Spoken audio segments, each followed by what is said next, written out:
This is a place where the oddities of nature take a place in your reality, where the supernatural is second hand, and the monsters and the freaks thrive over your wildest imaginations. This is Unsettling Stories.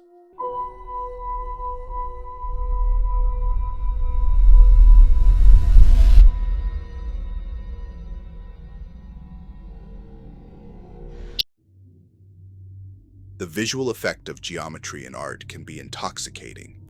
Symmetry is beauty, and vice versa. I remember looking at myself in the mirror and seeing asymmetry, chaos.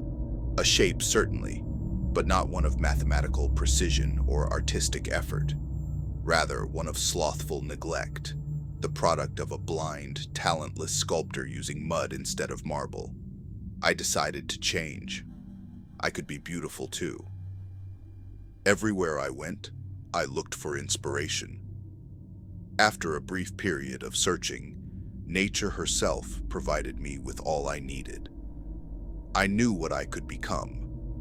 I began to lose the extra weight I'd been carrying around. It wasn't as difficult as I'd expected. The speed at which the pounds came off became an added bonus. I was left with skin that sagged over my belt line and under my chin and under my arms. A happy accident. With 60 pounds lost and a newfound energy, I dedicated myself to better physical health. I began to work on my art. Over the last few months, I'd accumulated thousands of the different tools I'd need for the process. I employed the smallest ones first. One by one, I inserted the thinnest of the pins into the pores under my chin. The pain was surprisingly mild. I'd expected my nerves to put up more of a fight.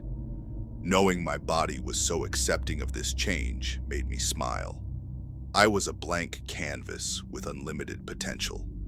I slept soundly with the hundreds of metal pieces occupying the saggy flesh. Each one was stretching the pore. Each one was making room for the next tool.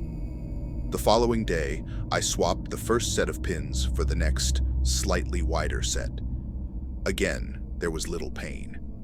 I twisted each of the pieces around in lazy circles, allowing the motion to widen the spaces in which they'd been set. When I removed one of them to see if I was making any progress, the little hole stayed open. It was working.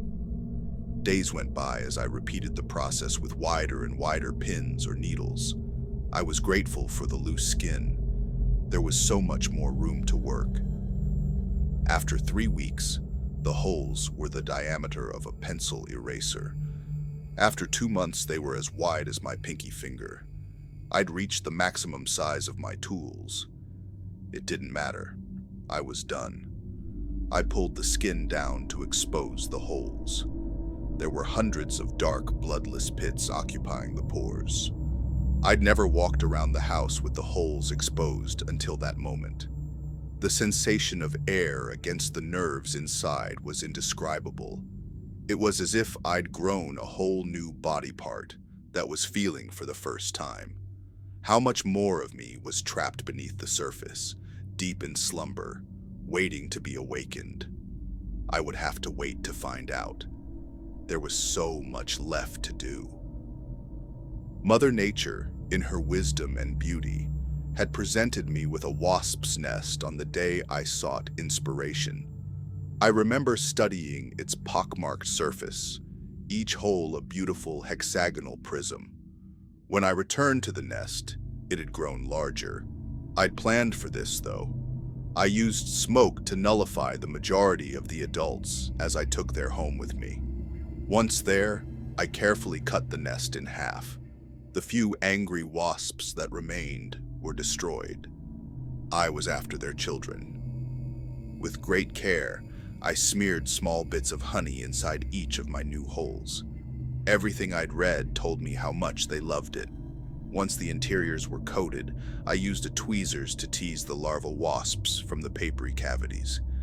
They fit inside me so perfectly. Hours later, I was finished. I felt full. Every so often, one of them would wiggle inside. Pressed against the sensitive flesh within the pore, it was like the larvae were tickling me. I sat back and watched myself in the mirror, giggling as I admired the work of functional art I was becoming.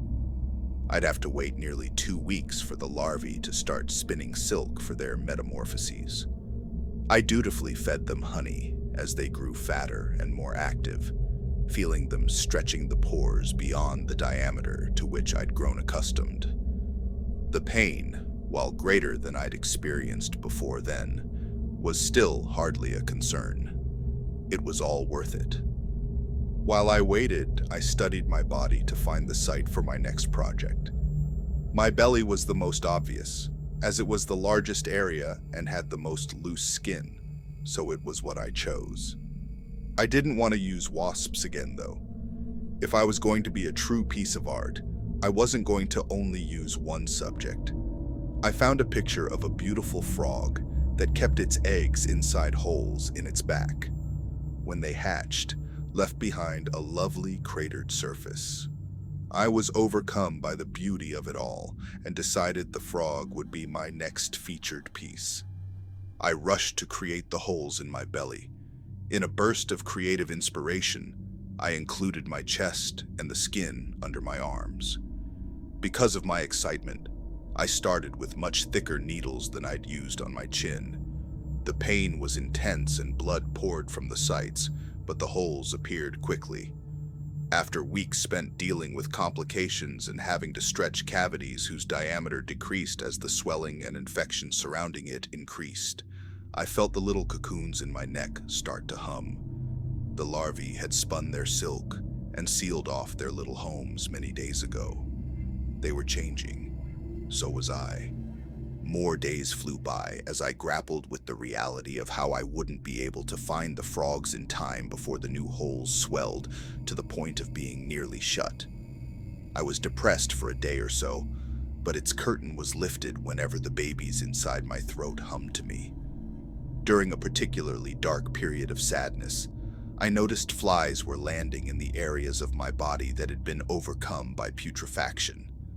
I'd given up my hope of featuring another piece of beautiful art and was taking consolation in the fact my throat and neck looked so lovely, so fertile.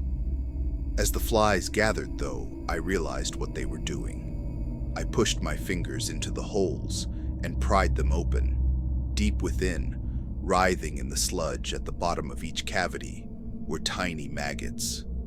As tears ran down my eyes, I rushed to the mirror. The openings, while ugly, were still in a clean, symmetrical pattern. Was it all exactly what I'd intended? No. But was it better? There was no doubt. Not all art has to be perfect. While I stared at my reflection, wondering what I could do next, I felt one of the cocoons hatching in my neck. Then another, and another. Joy overwhelmed me. I was giving birth. It was then I realized I wasn't only an artist, but a parent, a true contributor of beauty to the world. My art hadn't only imitated life. My art had created it.